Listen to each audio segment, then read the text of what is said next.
ভিতরে ভিডিও করতে চলে আসলাম। অলরেডি কিন্তু হালকা হালকা বৃষ্টি আসতেছে। দেখো আজকে কি ভিডিওটা দেখাইতেছে, আমার মা কি করতেছে। এই যে দেখো, এই আম কিন্তু অলরেডি পাকছে মা, হ্যাঁ অলরেডি পাইকা গেছে বুঝছো, গাছই আছে।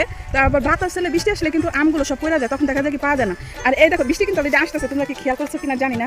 অলরেডি আমার ফোনও কিন্তু ভিজতেছে, আমি জুম করে দেখাইতেছি, দেখছো।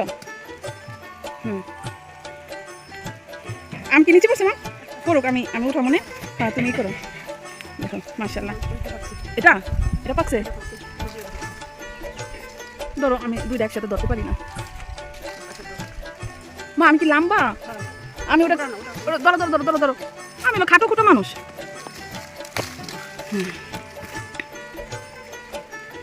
আমি এত উপরেই থাকি, আমি আম পাড়তে গাছে উঠলে আমি মোটামুটি ড্যাপ করে নিচে বলে মাজাটাই শেষ।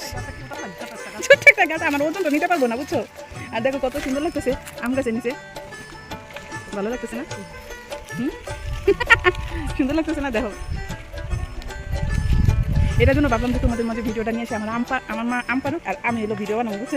আমি একটু শুয়েছিলাম আর মা কাকে আয় একটু আয়, দুপুরে খাইয়া ঘুমাইলে গ্যাস্ট্রিক করবো, হ্যাঁ আর শুস না একটু আমার সাথে আয়। আমি তোকে তুমি কী করবো, কাম পারবো, আমি তো যাবো না তোর দেখ কোনো কাজ।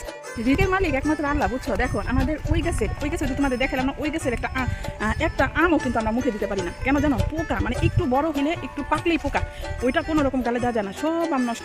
আর এই গাছের আমি মনে হয় এখনো পোকা হয়েছে মা, আলহামদুলিল্লাহ এই গাছের আমি কিন্তু একটা পোকা নেই, যার জন্য পাকছে। যদি আমাদের রিজিকে থাকে ইনশাল্লাহ খাবো, কারণ অনেক সময় দেখা যায় কি মুখের সামনে খাবার আনার পরেও কিন্তু সেটা রিজিকে থাকে না, সেটা সে খাইতে পারে না। যাই হোক আলহামদুলিল্লাহ ছোটো মোটো একটা গাছে যাই হয় আমাদের সবার হয়ে যায় বুঝছো। কিন্তু আমার একটা সমস্যা কি, আমার মা যদি আমার কাইটা না দেয় তাহলে আমি খাই না, কখনো খাই না। আর ওই খাবারের প্রতি আমার কোনো নিশা নেই, যদি মা কাইটা দেয় ওই সারাদিন মোবাইলটা নিয়ে পড়ে থাকি। আর এমনিতেই মা অসুস্থ, মনটাও বেশি ভালো লাগে না কোনো কিছু। যে আসলে একটা রুগী মানে একজন গার্জেন, সে যদি বিছানায় শুয়ে থাকে তাহলে দেখা যায় কি কোনো কাজেও মন বসে না বুঝছো। আর আমার তো বসেই না, আমার তো দেখা যায় বর্তমানে কী জানো, আমার মার যেই রোগ সেই রোগে আমারও ধরে।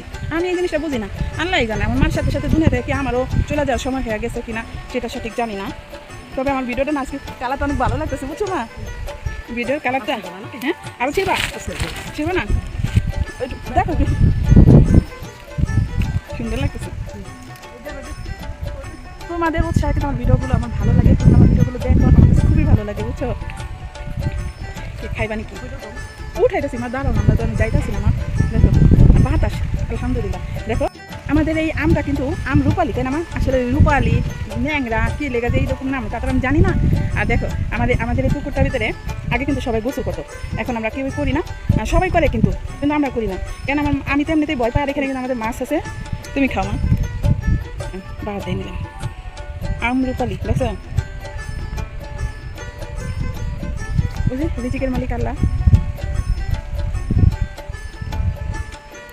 মা একদম মিষ্টি মা, একদম মধুর মতো মিষ্টি বুঝছো। তুমি আসো, কে কে খেবা?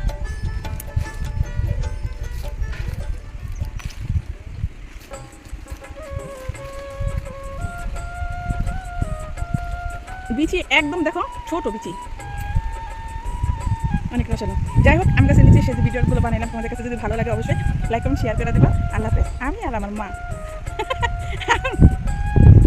আমার মা আর আমি, দাদাকে আমার মার মা হলো আমি।